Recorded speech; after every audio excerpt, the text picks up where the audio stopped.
अस्सलाम वालेकुम। सबसे पहले तो वालेकुम व्यूअर्स आप सलाम। सबसे सॉरी। एक्चुअली थोड़ा सा नेटवर्क का इशू आ रहा था। टाइम हमारा 5 बजे का था, तो थोड़ा सा नेटवर्क इशू आ रहा था, इसलिए ये 15-20 मिनट ऊपर एक्सटेंड हो गया। उसके लिए सबसे पहले माजरत। तो सबसे पहले मैं अपने गेस्ट को आपको इंट्रोड्यूस करा दूं। डॉक्टर नवीद राजपूत साहब हैं। इस टाइम ये एज ए मेडिकल ऑफिसर काम कर रहे हैं हैदराबाद DHQ में, कोविड-19 के ऊपर स्पेशली। और हमने उन्हें स्पेशली इसी वजह से बुलाया क्योंकि ये पेंडेमिक पूरी ऑल ओवर दी वर्ल्ड ये पेंडेमिक चल रहा है।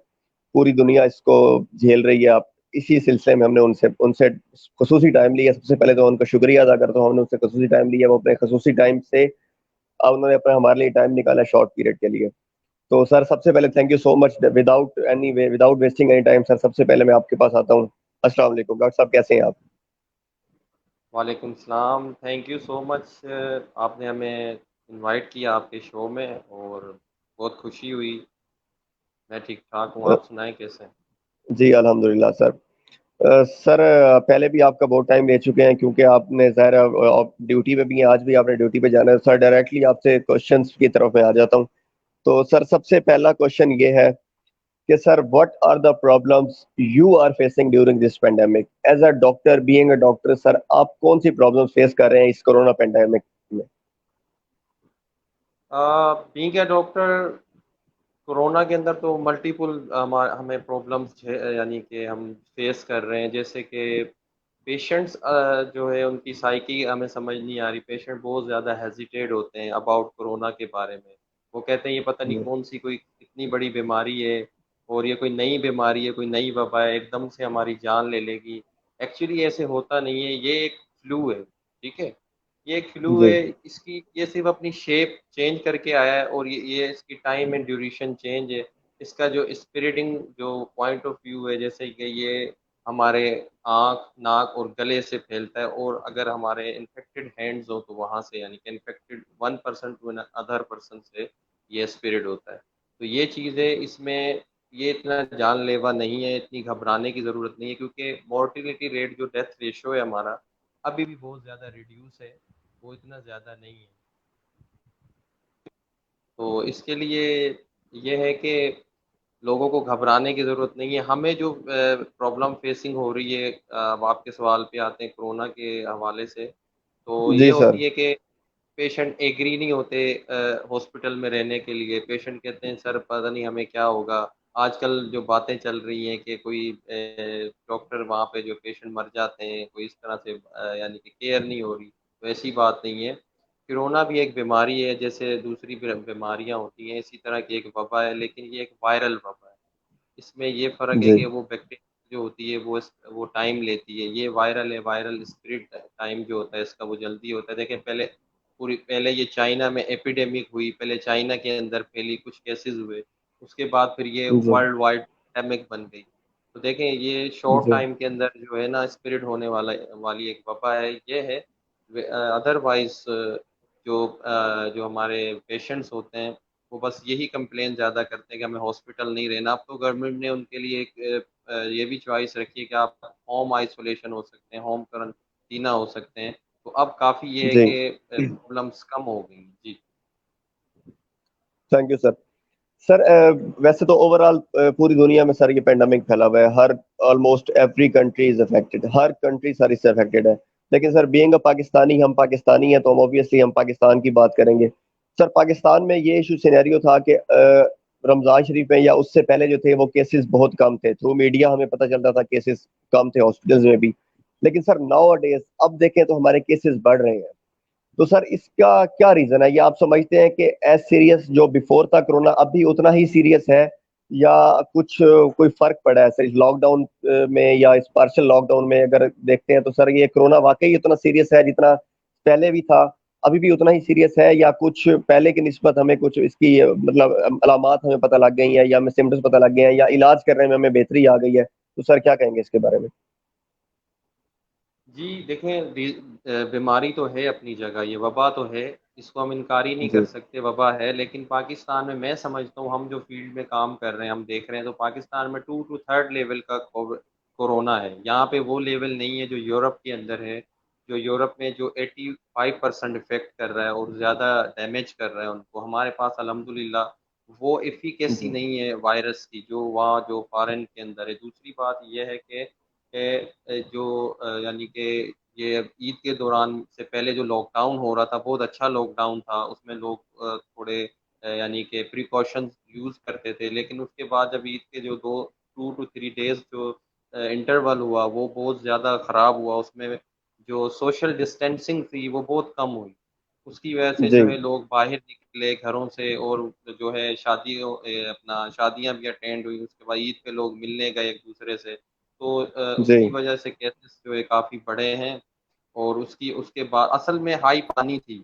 हाई पानी जी होती है, देखें अब अवाम अपने घरों में थी 1.5 माह से। उसके बाद लोग लॉकडाउन जैसे ही यानी कि खुला है तो अवाम बाहर आई है। तो यानी कि जी ये कोरोना के केसेस इसकी वजह से हुए हैं। अभी भी अवाम को चाहिए कि इससे डरे ना, इससे डरे ना, इसके साथ लड़ें। यानी कि इसको समझने की ज़रूरत है। ये एक वबा है।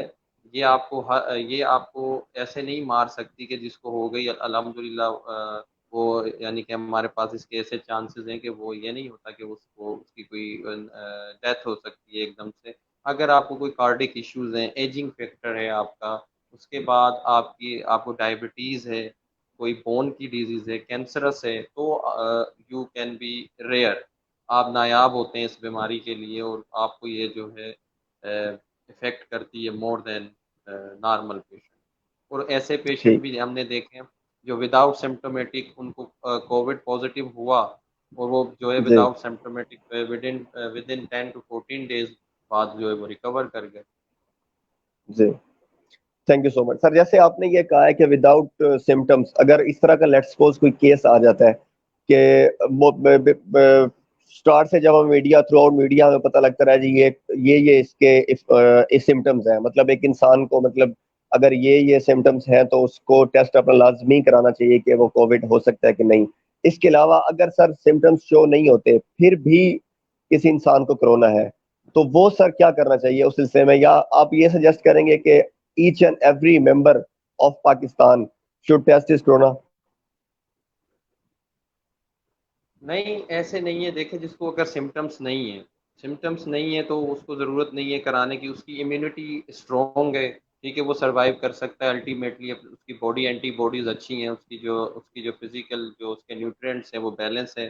तो वायरस जो है उसको जी अटैक नहीं करता पे, और जो है पेशेंट जो हैं वो रिकवर हो जाते हैं ऑन बिहाफ अपने, विदाउट एनी मेडिकल सिस्टम को अवेल करने के। वो वैसे ही जो है हमने देखा है फील्ड में हम जाते हैं, हम होम आइसोलेशन में जा रहे हैं, तो वहाँ पे तो देखें कोई हम वहाँ पे मेडिसिन नहीं दे रहे होते, हम सिर्फ पेशेंट को चेक करने जा रहे होते हैं। तो वो कहते हैं सर जी मैं माशाल्लाह मुझे जब से मैं आइसोलेट हुआ हूँ, मैंने डिस्टेंसिंग रखी है तो मैं काफ़ी बेहतर हो गया हूँ। तो उसके बाद जब हम उनकी कलेक्शन करते हैं सैंपलिंग की, तो माशाल्लाह वो नेगेटिव आती है। यानी कि जो असिम्प्टोमेटिक हैं, जिनको कोई नज़ला, ज़ुकाम, बुखार, खांसी, चेस्ट पेन नहीं है, वो उनको कोई नीड नहीं है कि वो अपनी टेस्ट करवाएँ और साइकोलॉजिकल स्ट्रेस में जाएँ। हमारे यहाँ पे देखें पेशेंट से वैसे भी जो अवाम है वो बहुत ज़्यादा स्ट्रेस में है, क्योंकि हम एक पुअर कंट्री से बिलॉन्ग करते हैं। सो जी everyone has not to capable of the testing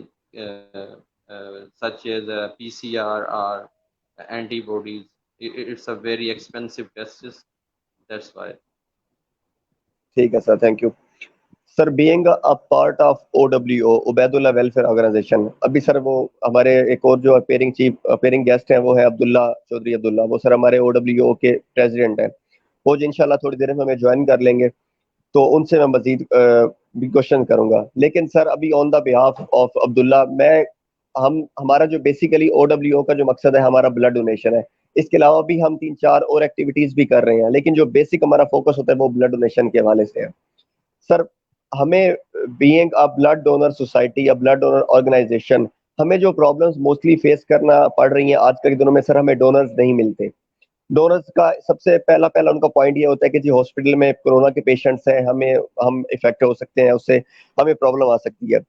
तो सर हम एक ऑर्गेनाइजेशन चला रहे हैं, हमें ये प्रॉब्लम्स फेस करना पड़ रही हैं।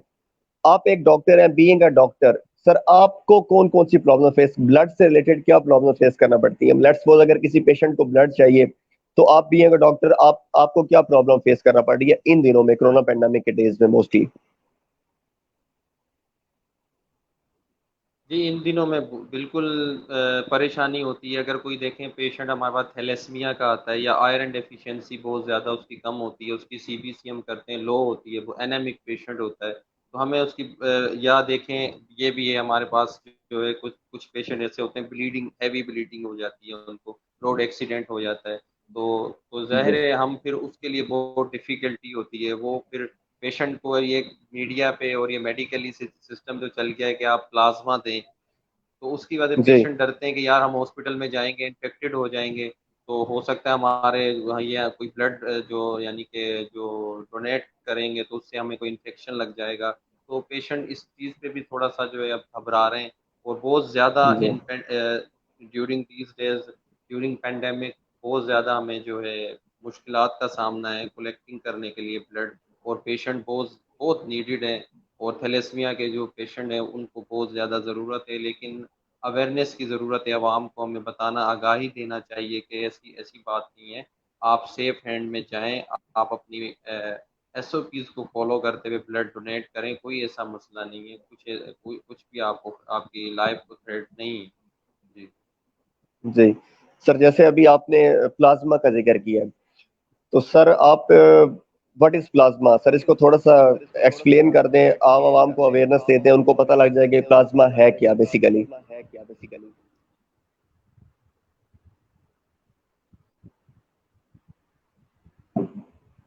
प्लाज़्मा देखें, लोग कहते हैं कि कोई कहीं पे क्वेश्चन आ रहे होते हैं कि आम लोगों को नहीं पता होता, नॉन मेडिकल जो होते हैं कहते हैं प्लाज़्मा भी बोन मैरो में बनता है, ऐसा सर नहीं है। Sorry to interrupt you, sir sorry to interrupt you, थोड़ा सा लाउड बोलिएगा, आपकी आवाज कम आ रही है। हेलो, अब आवाज़ आ रही है सर? जी सर, आप आवाज आ रही है, कम आ रही है सर, थोड़ा सा लाउड बोलिएगा। जी, जी।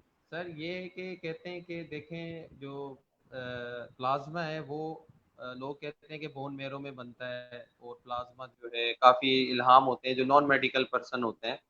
तो उसके लिए मैं आपको ये बताना चाहूँगा कि प्लाज़्मा एक extra cellular of the blood है, ठीक है? जी एक्स्ट्रा सेल्युलर ऑफ ब्लड है, यानी कि जो हमारा ब्लड होता है उसका एक्स्ट्रा सेल्युलर जो ऊपर यानी कि इज़ाफ़ी एक फ्लूइड है ये, ठीक है? इसको हम फ्लूइड कहते हैं, फ्लूइड भी कहते हैं, जी और ये येलोविश का होता है, और मेरी ये आप बात ध्यान में रखें।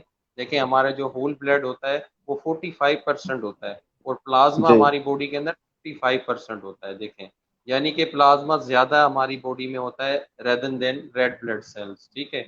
जी और प्लाज़्मा एक अल्लाह की तरफ से हमें हमें आर्म फोर्स दी हुई है। प्लाज़्मा को मैं ऐसे कहूँगा कि ये एक आर्म फोर्स है जो जी डिफेंड करती है मल्टीपल पैथोजेन्स, जैसे कि जी आरएनए वायरस, डीएनए वायरस के खिलाफ, और हमारी इम्यूनिटी को बूस्ट अप करती है ये जो प्लाज़्मा की थेरेपी है। और there are different many therapies doing nowadays in pandemic. तो प्लाज़्मा जो है एक एक्स्ट्रा सेल्युलर ऑफ ब्लड है, 55% कंसिस्ट होता है ये ब्लड के अंदर, और ये जो बनता है इसके अंदर 90% वाटर होता है, और जी हमारा सॉल्ट होता है, और एंजाइम्स प्रोटीन्स होती हैं इसके अंदर जिसपे ये मेड अप होता है, और ये ब्लड में ही होता है, ठीक है जी। जी। चले ठीक है sir, how plasma works in our body, हमारी बॉडी में प्लाज्मा किस तरह वर्क करता है। देखिए प्लाज्मा जो है बेसिकली एंटीबॉडीज बनाता है। एंटीजीन वो होती हैं जो हमारे बाहर से पैथोजेंस लगते हैं, पैथोजेंस हो जाते हैं, वो एंटीजीन होते हैं जिन्हें हम पैथोजेंस कहते हैं, पेप्टाइड्स कहते हैं, ठीक है, जो हमारी बॉडी में इनहेल होते हैं, थ्रू होस्ट आते हैं, या हम कहीं जाते हैं वहां से लग जाते हैं, या किसी होस्ट के जरिए ड्रॉपलेट होके, जैसे ये कोविड-19 फैल रहा है through sneezing, through nose discharging, through through coughing, ऐसे ही फैल रहा है ना, ये देखें। तो इसी तरह जी से जो कोई वायरल बैक्टीरिया हमारे अंदर आ जाता है, तो प्लाज्मा एक इम्यूनिटी प्रोड्यूस करता है जिसको हम इनेटिव एंड एक्टिव इम्यूनिटी कहते हैं। नेटिव एंड इनेटिव इम्यूनिटी होती है वो ये प्रोड्यूस जी करता है अंदर, यानी कि अपने फिर ये एंटीबॉडीज बना देता है, ठीक है।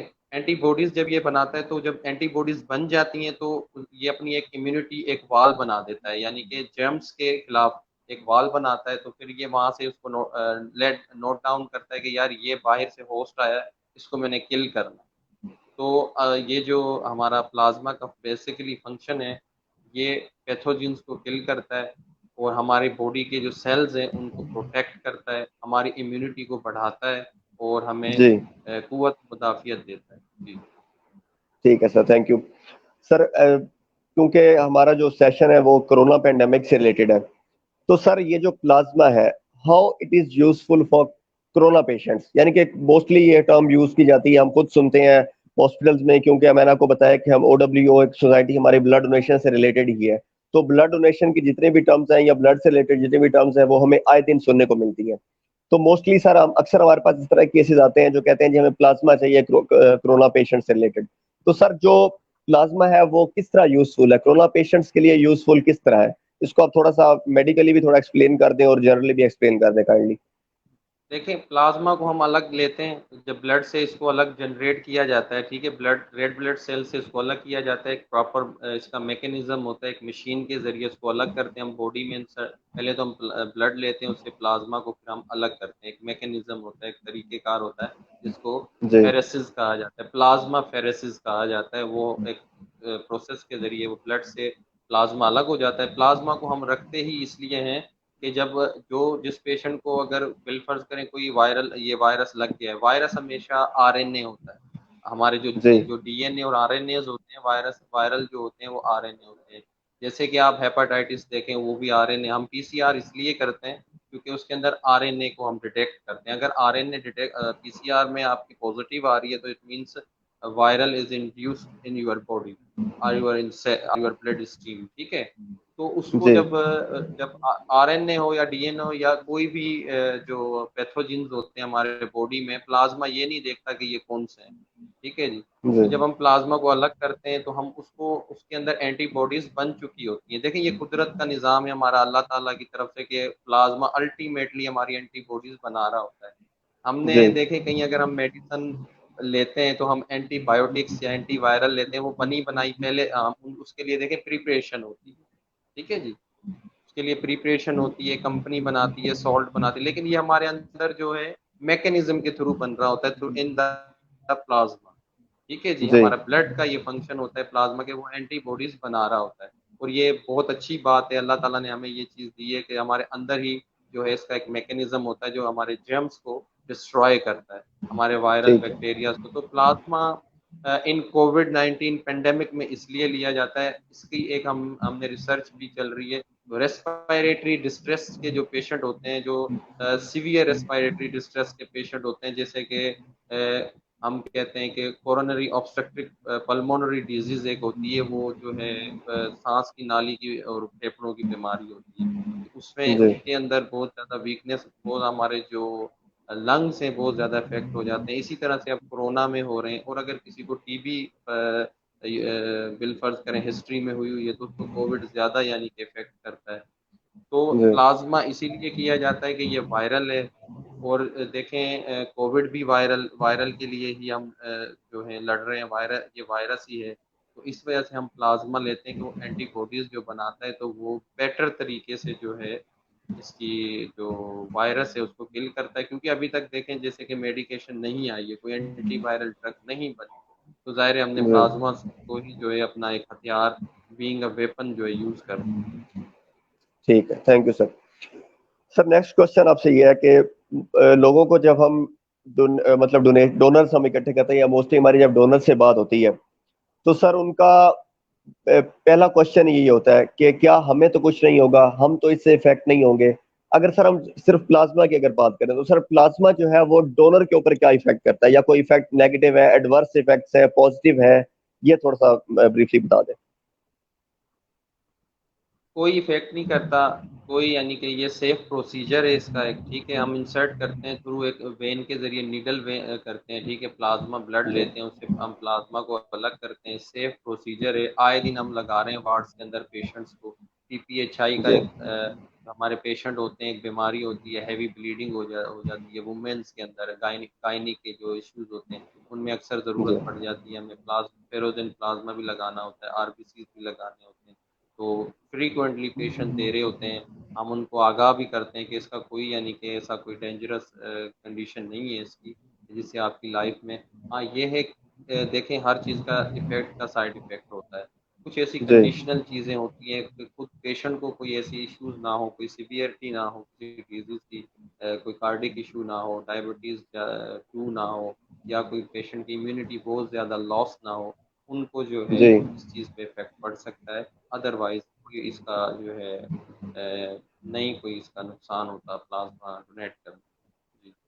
ठीक है सर। जैसा हम लाइव आ रहे हैं तो साथ साथ कमेंट्स भी आ रहे हैं सर। अभी एक बहुत वैलिड क्वेश्चन आया कि सर वो डाइट के बारे में उन्होंने पूछा है कि सर कोरोना पेशेंट्स को खाने में कुछ भी नहीं खाया जाता, कोई चीज भी अच्छी नहीं लगती, तो इस सिचुएशन में सर क्या कर सकते हैं? फास्ट फूड वगैरह या मतलब डाइट का उनका थोड़ा प्लान होता है जो उनके लिए हेल्पफुल भी हो कोरोना पेशेंट्स के लिए, उसका एडवर्स इफेक्ट भी ना हो, तो वो सब थोड़ा सा बता दो।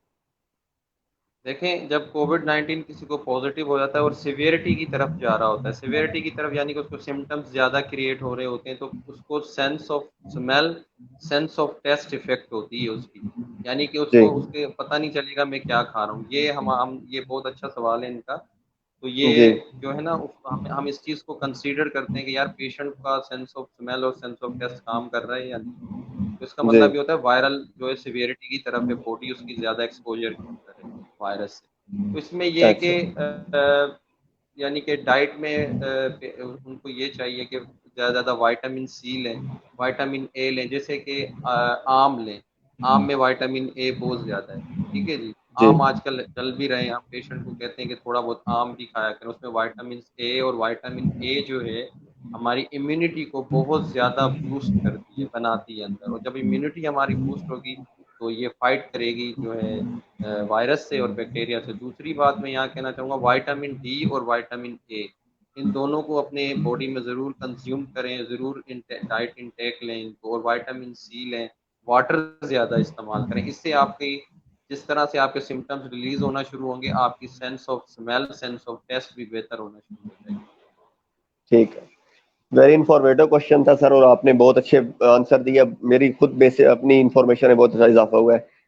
अच्छा सर, अब आप ही सर हमारे साथ गेस्ट हैं, हमारे साथ दूसरे गेस्ट हैं अब्दुल्ला चौधरी, वो प्रेसिडेंट है हमारे ओडब्ल्यूओ के। तो अभी तक उनसे कोई कांटेक्ट नहीं हो पा रहा मेरा, तो उनके बिहाफ पे मैं ही आपसे क्वेश्चन कर देता हूँ, क्योंकि बार बार मैं एक चीज रिपीट कर रहा हूँ कि हमें ब्लड डोनेशन सोसाइटी है, ब्लड डोनेशन सोसाइटी है, तो सर उसी से रिलेटेड मेरा ये क्वेश्चन है। सर आप ये बता दें कि एक नॉर्मल ह्यूमन बॉडी वो कितने टाइम पीरियड के बाद वो ब्लड डोनेट कर सकता है, एक, और कितनी मतलब how many times he should donate, कितनी दफा उसको करना चाहिए एक नॉर्मल ह्यूमन बॉडी को, और कितने टाइम पीरियड के बाद वो ब्लड अपना डोनेट कर सकता है? देखें, जो ब्लड होता है वो हमें जो डोनेट करना होता है वो 2 इंटरवल, मैक्सिमम 2 इंटरवल के दरमियान हमने करना होता है। मैक्सिमम 2 इंटरवल ये होता है 12 वीक, अगर आपने ब्लड डोनेट किया है, तो आप जी 12 वीक तक आपने ब्लड डोनेट नहीं करना। 12 वीक का मतलब होता है कि 1 वीक में 4 एक वीक में 1 मंथ हो जाता है, ठीक है? जी तो जी 3 मंथ्स के अंदर जो है आपने जो है आपने ये डोनेट करना होता है। बिटवीन द 2 इंटरवल्स आप जो है ये ब्लड डोनेट कर सकते हैं, ठीक है जी। और ठीक जो है उसके इसके रिलेट आपका और कोई क्वेश्चन हो? सर। मैं यही क्वेश्चन ये कहना चाह रहा था कि जो आपने बोला कि 12 वीक्स, तो मैं ये समझूं कि 12 वीक्स के बाद जो आपने एक लेट्स सपोज एक बोतल आपने डोनेट की है, तो वो सारा का सारा ब्लड आपका दोबारा रिकवर बॉडी जी, जी, जी, उतना उसको जी। दोबारा जी, बना जी, मैं लेती है? आपको बताता हूँ। जी, जी, वो जी ये होता जी है कि जब हम ब्लड डोनेट करते हैं तो हमारी जो आयरन है वो जब हम इंटरवल जब देते हैं, हम अपनी बॉडी को स्पेस देते हैं, तो इसके अंदर हमारी जो आयरन्स होते हैं, एंजाइम्स, प्रोटीन, जो कंपोज़िशन होती है हमारी ब्लड की सेल्स की बनने में, वो स्टॉक जी होना शुरू हो जाती है। हमारे अंदर एक स्टॉक फैक्ट्री भी होती है ना, देखें जी सेल में। अल्हम्दुलिल्लाह अल्लाह ताला की तरफ से स्टॉक फैक्ट्री होती है। तो फिर वो स्टोर करती है, अपनी कैपेसिटी को पूरा करती है। जब इंटरवल आपका पूरा हो जाता है, तो जो यंगेस्ट होते हैं या एडल्ट एज में होते हैं, लाइक 22, लाइक 25 ईयर्स के जो होते हैं, तो उनकी जल्दी जो है उनकी हेल्थ इशू अच्छे होते हैं, उनके हेल्थ स्टेटस अच्छा होता है, माल न्यूट्रिएंट नहीं होते, वो वेल न्यूट्रिएंट होते हैं, उनकी डाइट अच्छी होती है, लाइफस्टाइल भी अगर किसी का अच्छा हो, डाइट अच्छी ले रहा होता है, तो आयरन जल्दी उनका जो है स्टॉक हो जाता है, उनकी आयरन की जो कैपेबिलिटी है वो पूरी हो जाती है। तो वो आफ्टर 12 वीक वो ही can donate the blood easily. जी ठीक है, थैंक यू सर। सर इससे थोड़ी देर पहले हम प्लाज्मा से के रिलेटेड हम बात कर रहे थे, sir kindly explain about the procedure of plasma separation, ये थोड़ा सा आप बता दें। ये प्लाज्मा सेपरेशन का ये है कि हम प्लाज्मा को विड्रॉन करते हैं, पहले तो ब्लड लेते हैं, ठीक है। जिस तरह हम ब्लड जी लेते हैं हम एक नीडल इंसर्ट करते हैं वेन के जरिए, ठीक है। उसी जी तरह से हम ब्लड लेते हैं, ब्लड में से जब हम उसको होल ब्लड ले लेते हैं, होल ब्लड लेने के बाद इसके अब तो देखें टेक्निक्स जितनी अच्छी नई आती जा रही हैं, तो अब फॉरेन में कुछ और टेक्निक्स यूज हो रही हैं। वो डायरेक्टली जी जो है ऐसी यानी कि टेक्निक करते हैं कि प्लाज्मा डायरेक्ट आ जाता है। कहीं पे ऐसी भी जी टेक्निक जो है जो इंग्लैंड में या कहीं होती है, लेकिन पाकिस्तान में ये है कि हम पहले होल ब्लड लेते हैं, उसके बाद फिर हम उसको एक मशीन के जरिए एक मशीन में उसको रखा जाता है, फिर वो जो प्लाज्मा है उसको सेपरेट किया जाता है रेड ब्लड सेल के साथ, ठीक है जी। जी जब वो सेपरेट हो जाता है उसकी एक टाइमिंग होती है, ड्यूरेशन पीरियड होता है सेपरेशन का, वो फिर जो जी लैब्स के अंदर होता है, तो वो जब वो हो जाता है उसके बाद जो रेड ब्लड सेल बचते हैं उसको भी हम थ्रू सेलाइन के जरिए बॉडी में रिटर्न कर सकते हैं, ठीक है जी। जी उसको भी हम ज़ाया नहीं कर सकते, उसको भी हम रिटर्न कर सकते हैं। जो प्लाज्मा होता है वो हम कलेक्ट कर लेते हैं for the betterment of the patient health. जी। Thank you sir. Sir viewers हमारे बार बार वो मुझे भी टेक्स्ट आ रहे हैं अब्दुल्ला के बारे में, तो मैं सर आपको बताना ये चाह रहा हूँ कि मेरी अभी थोड़ी देर पहले अब्दुल्ला से बात हुई है। वो उनकी तबीयत इंतहाई नासाज है, उन्होंने एक्सक्यूज किया आप सबसे जितने भी व्यूअर्स हैं। अब्दुल्ला एक्सक्यूज कर रहे हैं, वो कह रहे हैं मेरी तबीयत बहुत खराब है तो मैं लाइव नहीं आ सकता। वो इस टाइम भी हॉस्पिटल है, तो उन्होंने मुझे स्क्रीन शॉट सेंड किया है। तो अब्दुल्ला के बिहाफ पे मैं being a representative of OWO में आप सबसे एक्सक्यूज करता हूँ, आई अपोलोजाइज। तो सर जो अब्दुल्ला से क्वेश्चंस करने थे वो भी थोड़े बहुत आपसे मैं कर लेता हूँ, इफ यू डोंट बोदर। तो सर क्योंकि हम ऑर्गेनाइजेशन हमारी ब्लड से रिलेटेड है, तो सर हम एक ऑर्गेनाइजेशन रन कर रहे हैं। पहले आपने जितने भी हमें आंसर्स दिए हैं, आपने बीइंग अ डॉक्टर आपने हमें आंसर्स दिए हैं। तो सर आप लोगों को काइंडली थोड़ा सा सजेस्ट भी कर दें, लोगों को थोड़ा सा एक्सप्लेन भी कर दें, लोगों को बता भी दें कि इन दिनों में कोरोना पेंडेमिक के दिनों में भी अगर ब्लड डोनेट करेंगे तो उनको कोई मतलब अगर अगर वो प्रॉपर अपनी केयर करेंगे, प्रॉपर SOPs के थ्रू वो एक चलेंगे तो उनको कोई खतरा नहीं है किसी चीज का। क्योंकि सर हमें बार बार डेली बेसिस पे केसेस हमें आते हैं, जो हमें उन केसेस को हमें सॉल्व करना पड़ता है। तो जब हम डोनर से बात करते हैं तो डोनर यही कहता है कि जी कोरोना की वजह से मैं नहीं आ सकता, या फैमिली इश्यूज हैं, तो सर उसकी उनकी फैमिलीज के भी इश्यूज हैं, मतलब पेरेंट्स या वो उनको मना करते हैं। तो सर हमें फिर किसी का अगर केस हमारी वजह से अगर केस नहीं सॉल्व हो सका तो वो हमें थोड़ा सा बहुत गिल्ट फील होता है। गिल्ट इसलिए सेंस फील होता है, हमें दुख होता है कि यार हम अरेंज नहीं कर सके। तो सर आप थोड़ा सा काइंडली ये लोगों को बता भी दें, एक्सप्लेन भी कर दें उन्हें कि जी कोरोना के दिनों में भी आप ब्लड डोनेट कर सकते हैं, आपको कोई खतरा नहीं है अगर आप प्रॉपर एक वे से अगर आप चलें तो। जी, पहले तो आपने ये नहीं पूछा कि कोरोना है क्या। मुझे आपको ये बता देता हूँ, कोरोना एक जी क्रिमिनली जो है देखें रेस्पिरेटरी इन्फेक्शन है ये, ठीक है। ये इन्फ्लुएंजा की ही एक शक्ल है। जी इन्फ्लुएंजा वायरस हमारे पास बहुत पुराना है, एच इन्फ्लुएंजा इन्फ्लुएंजा वो नमूनिया करवाते हैं, ठीक है। आपको आपके लंग्स पे इफेक्ट होता है, ये भी एक उसी की माँ या बहन कह लें हम, ये भी वही है, ठीक है जी। जी ये उसी की शक्ल है और ये RNA जी वायरस होता है। अब देखें जो, और मैं आपके तवज्जुल से कहना चाहूँगा कि जो हमारे जो लोग हैं हमारे मुल्क के, हमारी कंट्री के, वो बहुत ही जो हैं हम्बल लोग हैं और रिस्पेक्टेबल हैं और लोगों की मदद करते हैं माशाल्लाह। तो मैं उनको यही कहना चाहूँगा कि आप फ्रीक्वेंटली ब्लड दें। अगर आप इन्फेक्टेड नहीं हैं, आप सेफ हैं, तो दूसरों की लाइफ को भी सेव करें। देखें थैलेसीमिया मेजर ऐसी बीमारी है जो पेशेंट सर्वाइव ही ब्लड डोनेट पे करता है। उसकी बॉडी सिस्टम एक इरप्शन करना शुरू हो जाती है अगर उसको ब्लड ना मिले। उसका लीवर जो है लीवर टॉक्सिक होना शुरू हो जाती है, उनकी किडनीज फेल हो सकती हैं, उनको बहुत ज़्यादा सीरियस हेल्थ इशू होते हैं और वो बहुत ज़्यादा क्रिटिकल टास्क पे रखे होते हैं।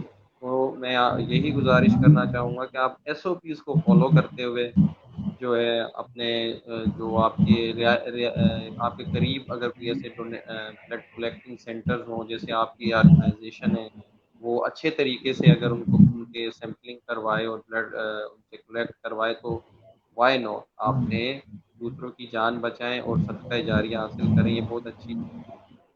जी सर, थैंक यू। और सर आजकल जो वो चिकन के बारे में सुनने में आ रहा है कि जी चिकन के अंदर ये वायरस है, तो उसके बारे में क्या कहेंगे?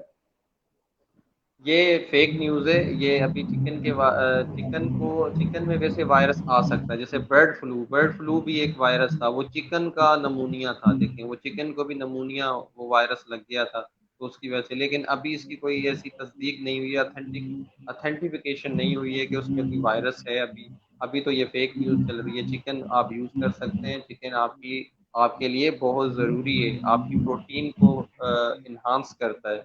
जो चिकन होता है, अंडा, चिकन, मछली और गोश्त जो बीफ होता है, वो जो है अगर पेशेंट हमारा कोविड का भी अगर वो इंटेक करे तो उसको फ़ायदा होगा। वो जो है हमारी इम्यूनिटी को, हमारी प्रोटीन को, हमारा वेट को मैनेज करने में बहुत हेल्पफुल होगा। जी। सर अभी एक कमेंट में एक क्वेश्चन आया है कि can a donor take antipyretic just before donating blood?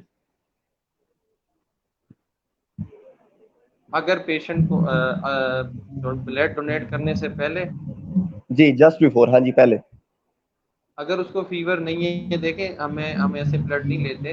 हम ब्लड की पहले हम उसकी जो है पूरी जो है हम सिम्टम्स चेक करते हैं, उसके बाद हम उसको फिजिकली ऑस्कल्टेशन करते हैं, उसके बाद हम उसकी जो वाइटल साइंस होते हैं वो लेते हैं। जैसे कि हम बीपी चेक करते हैं, टेम्परेचर, पल्स, ये हम ज़रूर चेक करते हैं फिजिकली। ठीक है। अगर उसको जी टेम्परेचर आ रहा है, तो जब तक हम टेम्परेचर रिड्यूस नहीं करेंगे, तो यानी कि उसको हम नहीं ले सकते, कि ब्लड नहीं डोनेट करवा सकता। उसको शिवरिंग भी हो सकती है, उनको कोई इशू भी हो सकता है। अगर फीवर उसको नहीं है, तो ज़रूरत नहीं है कि आपने ज़रूरी एंटीबायोटिक वो पहले लेनी है। ठीक है। आफ्टर प्रोसीजर अगर उनको कोई बुखार या शिवरिंग होती है तो ले सकते हैं, बट बिफोर अगर उनको कोई इशू नहीं है तो नहीं ले सकते।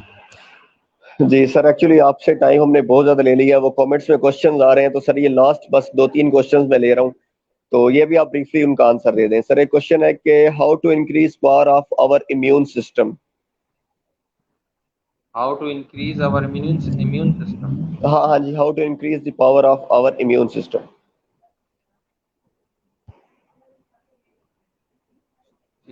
इम्यून सिस्टम के लिए जी देखें, एक होता है हम थ्रू डाइट पे आ जाते हैं। अब डाइट पे आते हैं तो जो हमारी आम लाइफ में जो चीज़ें चल रही हैं, देखें, अगर कोई गोश्त नहीं खा सकता, महंगाई बहुत ज़्यादा है, आप दाल का इस्तेमाल करें, उसमें वही प्रोटीन होती है। ठीक है जी।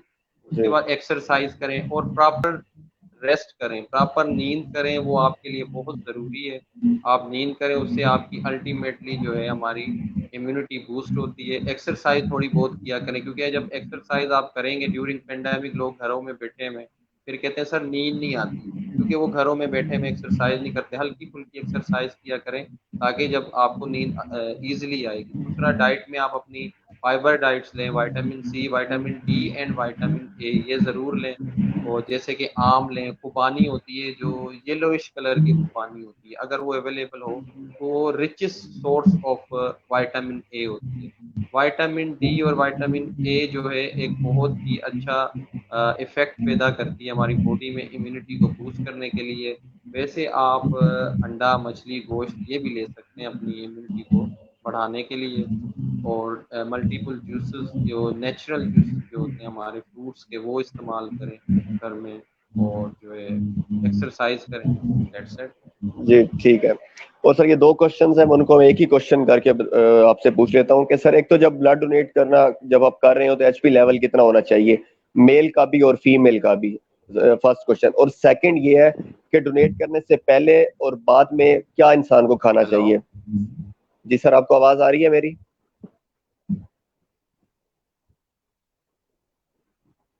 सर आपको आवाज आ रही है?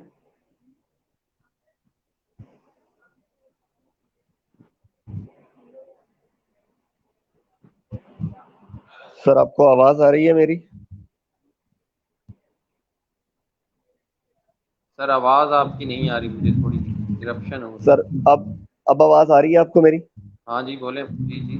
जी सर, ये 2 क्वेश्चंस है, मैं एक उनको मर्ज कर रहा हूँ। पहला सर क्वेश्चन ये है कि एचपी लेवल जी कितना जी, आ होना रही है चाहिए, आवाज़, अब आ रही मेल और फीमेल का एचपी लेवल कितना होना चाहिए ब्लड डोनेट करते टाइम? और सेकंडली सर, ब्लड डोनेट करने से पहले और बाद में क्या है। जी जी, खाना आ रही है, चाहिए? आ रही है।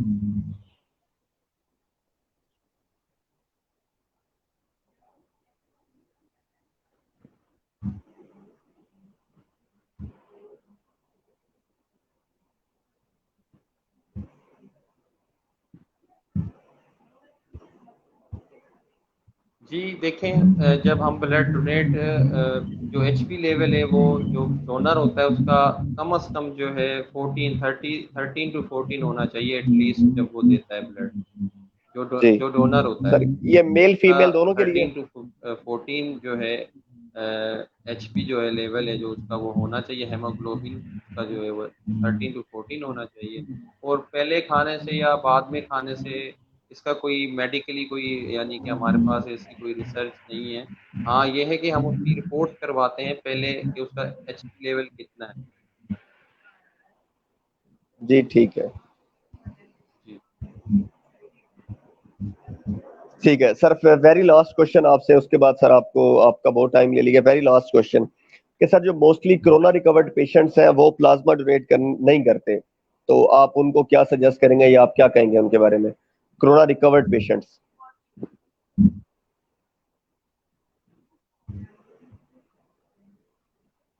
वो प्लाज्मा डोनेट नहीं करते, सॉरी क्वेश्चन मेरा ये है कि मोस्टली जो कोरोना रिकवर्ड पेशेंट्स हैं वो अपना प्लाज्मा डोनेट नहीं करते, व्हाट वुड यू से?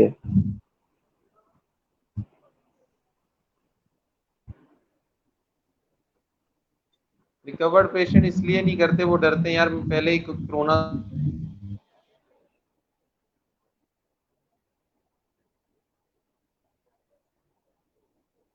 जी व्यूअर्स, डॉक्टर साहब की तरफ आई थिंक नेट चला गया है, तो ये वैसे भी वेरी लास्ट क्वेश्चन था उनसे मेरा। तो डॉक्टर साहब थैंक यू सो मच। अब आप है नहीं लाइव तो मैं आपको लाइव थैंक यू नहीं बोल सकता। थैंक यू सो मच, आपका आपने बहुत बहुत बहुत इंफॉर्मेटिव सेशन था ये। आपका बहुत बहुत शुक्रिया, आपने हमारे लिए टाइम निकाला स्पेशली, उसके लिए थैंक यू सो मच। उम्मीद है कि आप जितने व्यूअर्स होंगे आपके अगर क्वेश्चन कुछ रह गए हैं तो आप काइंडली कमेंट्स में बता दें, हम नेक्स्ट टाइम डॉक्टर साहब से वो क्वेश्चन पूछ के आपसे नेक्स्ट टाइम डॉक्टर साहब से हम क्वेश्चन पूछ लेंगे वो। अ, अ, तो इसके अलावा आई थिंक डॉक्टर साहब इज बैक। जी हेलो सर, आपको आवाज आ रही है मेरी? जी थोड़ी नेटवर्क की वजह से कॉल ड्रॉप हो जी गई। सर, अ,